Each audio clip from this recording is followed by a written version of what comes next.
Good evening, East Cleveland. This is Mayor Brandon King. I want to share some facts about the December 5th recall election. It is not so much a recall as it is a mayor's race between the presumed president of City Council, Juanita Gowdy, and myself. In this video, I will outline the facts surrounding this recall election, identify who initiated the recall, and discuss what this city, what we stand to lose if this recall is successful. Then you will understand what this recall election is truly about. Facts about the recall. Our city charter states that when the office of the mayor is vacated within the 4-year term for any reason, death, resignation, or recall, the president of City Council assumes the office of the mayor and serves out the remainder of that mayoral term. President of Council, Juanita Gowdy, although she lost her bid for re-election for the Ward 2 Council seat this past November 7th, her current 4-year term does not end until January 1st of 2024. The recall election is December 5th. And the Board of Elections will certify the election, meaning make the results official by December 19th of 2023. If the mayor loses the recall, he must vacate the office of the mayor on December 19th. If I am recalled on December 5th and the Board of Elections certifies the results on December 19th, while Juanita Gowdy is still the presumed president of City Council, then Juanita Gowdy will become the mayor of East Cleveland until the end of this mayoral term, which is 2026. A vote for the recall is a vote for Juanita Gowdy to become mayor of the city of East Cleveland. And if Juanita Gowdy becomes mayor, Brewer will become the chief of staff. Justin Anderson will become the mayor's executive assistant, and Pat Blahoviak will become the president of City Council. Who initiated this recall?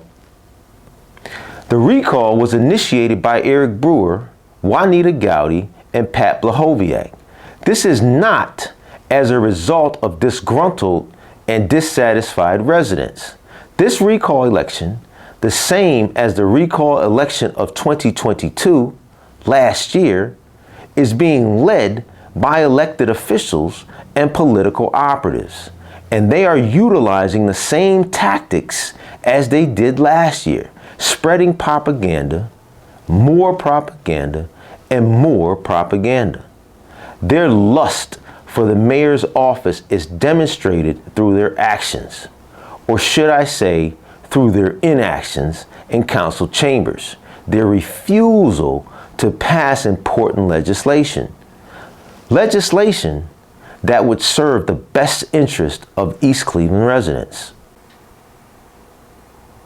Juanita Gowdy, Pat, and Brewer's thirst for the mayor's office is so intoxicating that they would deny residents, including themselves, basic city services simply to create the illusion that my administration is ignoring residents' needs. For example, this year, Council did not award seasonal grass cutting contracts. City Council would not entertain the groundhog control contract or the pothole killer, nor would City Council entertain a grant to provide citywide street sweeping, a grant that would allow this service at no cost to the city. These contracted services are services that were started under my administration. Council has not approved resurfacing grants and contracts to resurface and repave roads like Shaw Avenue. Council has also not awarded engineering contract to allow for water and sewer infrastructure replacement projects to move forward. Projects like Hayden Avenue. There is over 50 pieces of legislation that has been sent down the City Council. Legislation that is sitting dormant. Legislation that would improve the quality of life for East Cleveland residents across the entire city. I am completely confident that the newly elected councilors will take office in January, revive much of this dormant legislation, and quickly pass it. What we stand to lose.